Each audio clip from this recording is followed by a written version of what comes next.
The Lord be with you. And with your spirit. A reading from the Holy Gospel according to Matthew. Glory to you, Lord. Jesus came from Galilee to John at the Jordan to be baptized by him. John tried to prevent him, saying, "I need to be baptized by you, and yet you are coming to me?" Jesus said to him in reply, "Allow it for now, for thus it is fitting for us to fulfill all righteousness." Then he allowed him. After Jesus was baptized, he came up out of the water, and behold, the heavens were opened, and he saw the Spirit of God descending like a dove, coming upon him. And a voice came from heaven saying, "This is my beloved Son, in whom I am well pleased." The Gospel of the Lord. Praise to you, Lord Jesus Christ.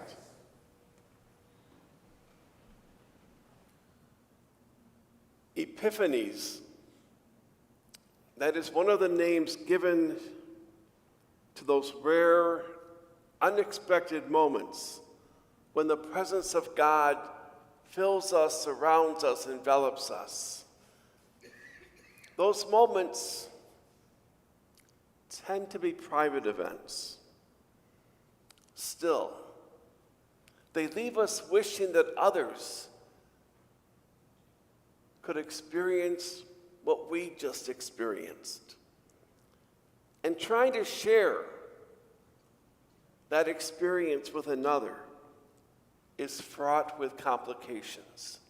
We quickly discover that our words are never quite right, and even the best listener cannot really bridge the gap between our attempt to describe it and the reality of being there. Ultimately, we have to be satisfied with just having those experiences, yet the desire to share them continues to linger. Many biblical epiphanies are private too. Today we hear Matthew's account of Jesus' baptism.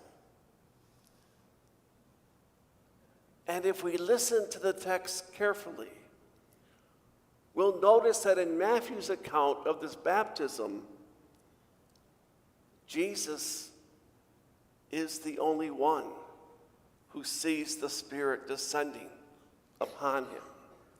And that Jesus alone hears the voice calling him, "My beloved." The experience seems to be completely internal.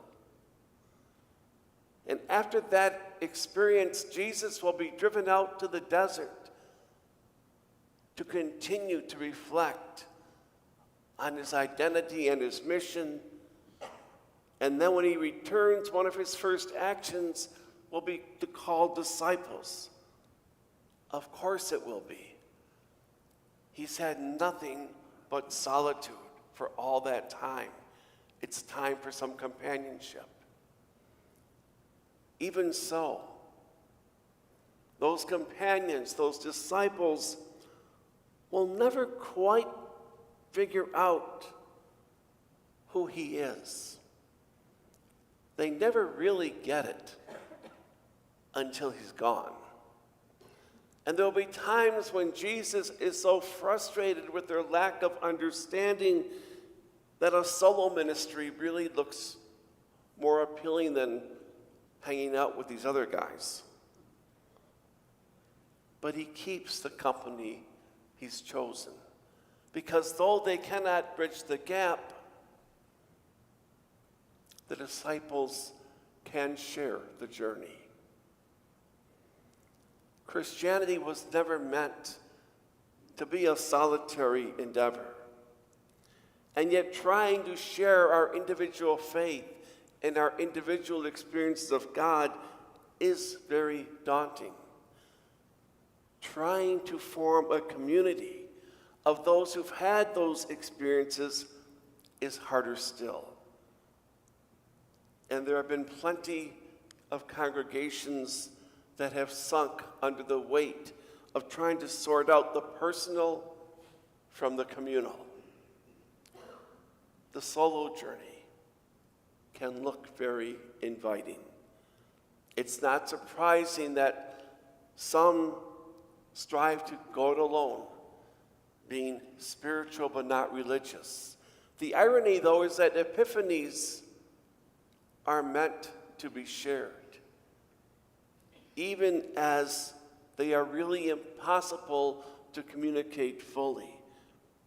God's presence, breaking into our everyday experience, cannot be kept to ourselves. It burns within our bones until we tire of trying to hold it in. Even when no one fully understands, we have to at least try to verbalize those experiences. Officially, the church calls that doctrine. The essential work of the church is for us to accompany one another. Even though we do not share the same experiences, we do share the same God, or at least we share a longing for God. And we learn that it is better to seek God's calling in our lives with the companionship of others, rather than to go alone in our own isolated journey. We may never quite bridge the gap in understanding one another. But like those first disciples, we can share the journey.